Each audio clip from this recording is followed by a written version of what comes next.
हर खबर पर होगी आपकी पकड़। डाउनलोड कीजिए एबीपी लाइव ऐप।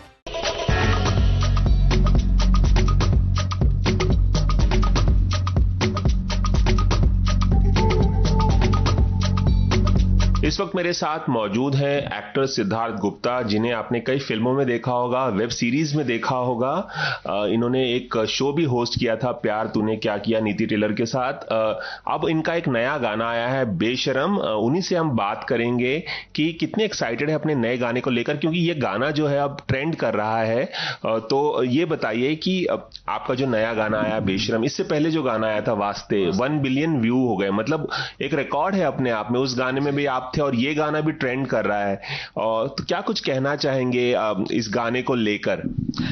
जी, पहले तो वास्ते 1 बिलियन गया। I think it was a team effort, और मैं बहुत लकी रहा हूँ कि जो मैंने प्रोजेक्ट्स अभी तक टच करे हैं इन टर्म्स ऑफ सॉन्ग्स, वो बहुत सक्सेसफुल रहे हैं। और सबसे मेजर आई थिंक इसका रीज़न रहा है भूषण सर, दिव्या मैम, कि उन्होंने मेरे पे विश्वास दिखाया कि मुझे रिपीट करा इस गाने के लिए वास्ते के बाद। और जो हमारे डायरेक्टर्स हैं वो सुप्रीमली टैलेंटेड हैं। वो मतलब they are legend in music video business, Radhika ma'am और विनय सर।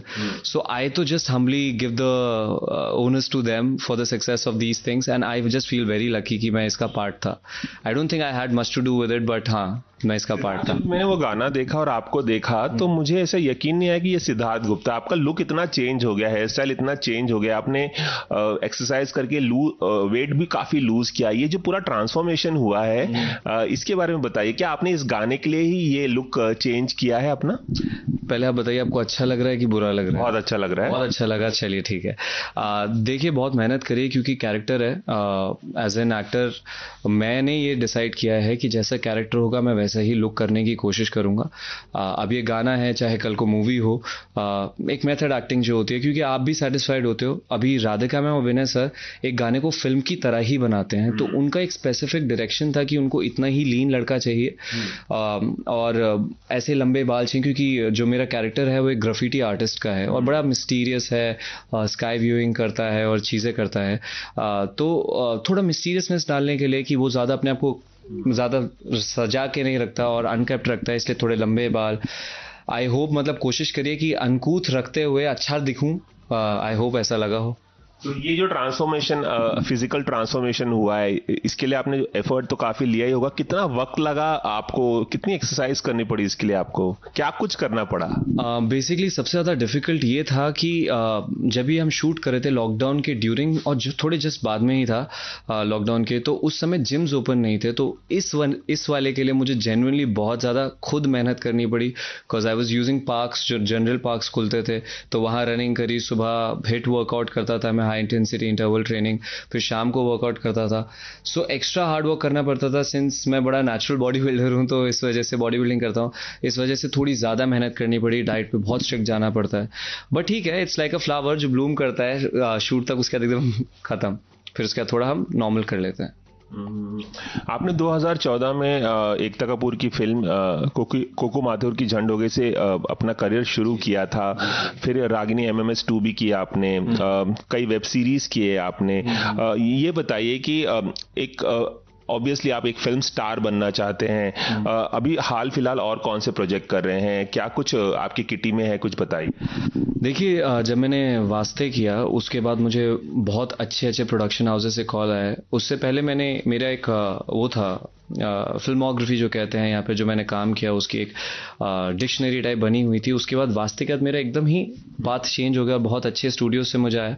वहाँ से काफ़ी चीज़ें कन्वर्ट होने वाली थी, उससे पहले लॉकडाउन हो गया, जिससे कि सबका काम रुका है, मेरा भी रुका। बट अब लकीली ये गाना आया है और आई एम होपिंग कि इसके बाद मैं कोई बड़ी फिल्में कर पाऊँ। बातें चल रही हैं मेरी, बट अब मैं थोड़ा सुपरस्टिशियस हो गया हूँ, तो मैं बात नहीं करना चाहता जब तक फिल्म का अनाउंसमेंट खुद ही ना आ जाए। वेब सीरीज भी काफी एक्साइटिंग स्पेस है। हमने आपको बालाजी के शोज में भी देखा है, ओल्ड बालाजी के शोज में। अगर वेब स्पेस में कुछ कर रहे हैं उसके बारे में कुछ बता पाएंगे? वेब स्पेस में भी यही सेम है कि अभी तो खैर मैं फिल्मों की ज़्यादा मेरा वो चल रहा है कॉन्वर्जेशन। वेब स्पेस का भी 1-2 चल रहे हैं, जब कंफर्म होगा तब मैं उसके बारे में ज़्यादा बात करना चाहूँगा। अभी मैं बेशरम बेवफा के बारे में बात करना चाहता हूँ, जो ट्रेंड कर रहा है नंबर 1 पे यूट्यूब पे, और गाना पे उसका ऑडियो भी बहुत चल रहा है। So I am very excited about that. I hope आप लोगों को पसंद कर रहे हैं। चलिए, इन तमाम सवालों के बाद एक बहुत क्लीशेड सा सवाल मैं पूछ लेता हूँ। मैं खुद बोल रहा हूँ कि एक क्लीशे सवाल है, क्योंकि गाना बेशरम बेवफा है। कभी आपके साथ ऐसी बेवफाई हुई है? कभी आपका दिल टूटा है? कभी किसी ने आपको चीट किया है? ऐसा कुछ हुआ है आपके साथ? बहुत क्लीशेड सवाल है, लेकिन मैं जानबूझ के पूछ रहा हूँ। देखिए, बेशरम बेवफा जो क्लीशे सा ये सवाल है, ये भी बड़ा सब्जेक्टिव सा है। सबको, जैसे अगर आप वीडियो देखेंगे, वीडियो बड़ा डिफरेंट पर्सपेक्टिव से बनाया गया है। हर इंसान की एक कहानी है इसमें। गौतम को भी, जिसको भी नेगेटिव थोड़ा पोर्ट्रे करने की कोशिश करी, उसकी भी एक कहानी है कि वो किसी और से प्यार करने लगा, तो वो इंटायरली नेगेटिव नहीं है और उसने बता दिया कि मैं आगे बढ़ रहा हूँ लाइफ में। सो ऐसा होता है कि आप बेशरम बेवफा है कि एक तरफा प्यार हो जाता है। मेरे साथ भी हुआ है, और चीट तो नहीं किया है किसी ने, खैर टचवुड। पर हाँ, मैं समझता हूँ मेरे आसपास लोगों के साथ हुआ है, बहुत दिल दुखता है। But moral of the story, और जो एक मैसेज इस कहानी का ये है कि नेगेटिव और डिप्रेशन में नहीं जाना चाहिए ज़्यादा। रिलेशनशिप्स एक लाइफ का पार्ट है, और you need an angel to save you. I think वो कैरेक्टर मुझे मिला है इसमें। आपने कभी किसी को चीट किया है? जी नहीं, बिल्कुल नहीं किया। मैं बिल्कुल चीटिंग वीटिंग में विश्वास नहीं करता। या तो रिलेशनशिप में मत जाओ, मेरा मानना ये है, सच्चा आपको बताता हूँ।